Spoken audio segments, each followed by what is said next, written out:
All right, so what information are we gonna have in here? I'll just write like 4 or 5 fields or something, just because once you can do one, you can do them all. But the first one I want is just a ticker. And if you guys aren't familiar with like stock trading, then the ticker is just the symbol used to refer to the company. So Facebook's is FB, Amazon's is AMZN, Yahoo is YHOO, Google is GOOG. So it's just like a little username, kind of like their username for the stock market. So ticker equals models, and I don't think they're ever longer than 10 characters. They're usually like 3 or 4, but they have some weird ones though with like, I don't know.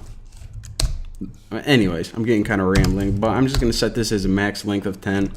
And the open is whatever price that stock was at the very beginning of the day. So models, I'm just going to have this as a float, since it's going to have decimal places like $7.84, and of course let's also have the close, and the close was the price at the end of the day. So this is in the morning and this is in the afternoon when it closes. So models float field. What the H is this, mate? All right, now the last thing I want, just so we kind of have some data in here aside from just 3 simple things, is the volume, and that is just how many times people traded it during that day. So basically, if something cool happened with the company and then a bunch of people went to buy it, then the volume would be way up. So I'm just going to set this as integer field, and there we go. So now one other thing I'm going to want to do is I'm just going to have a string representation of this. So when we say, hey, print out this stock, it just doesn't like print out the memory address or whatever. So for this, I'm just going to print out the ticker. So I'll just say return ticker. All right, so that looks good. If you want to add some more things, just playing around with it, then go ahead, but make sure you have like 2 or 3 in there at least. So after this, what I want to do is I actually want to go to admin.py, and I want to be able to add and delete stocks and edit them from the admin panel, just so, I don't know, you should always do this just so you can manage it. So, all right, import that. And another thing I want to do is actually import the model we created. So from models, import stock. And I'll just write admin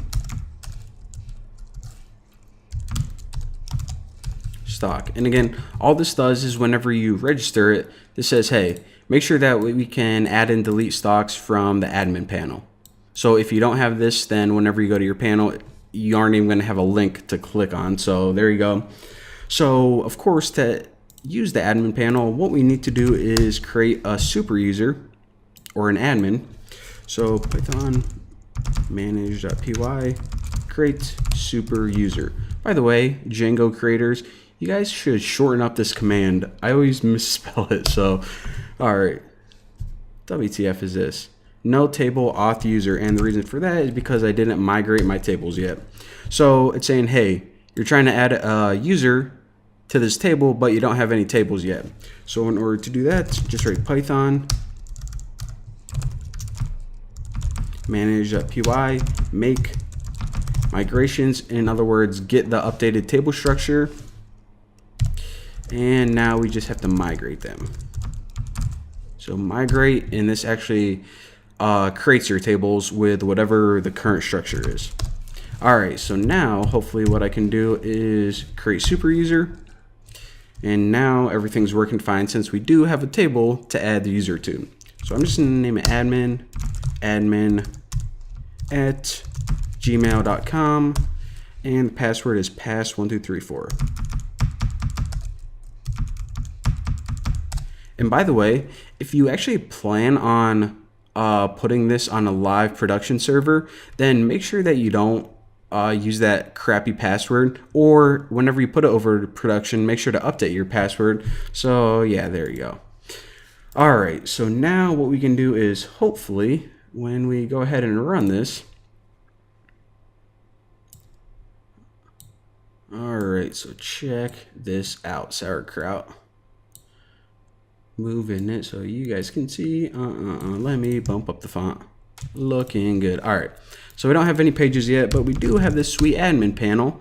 And what we can do is we can log in and start adding some stocks. So click this and let's just go ahead and add a couple ones by default.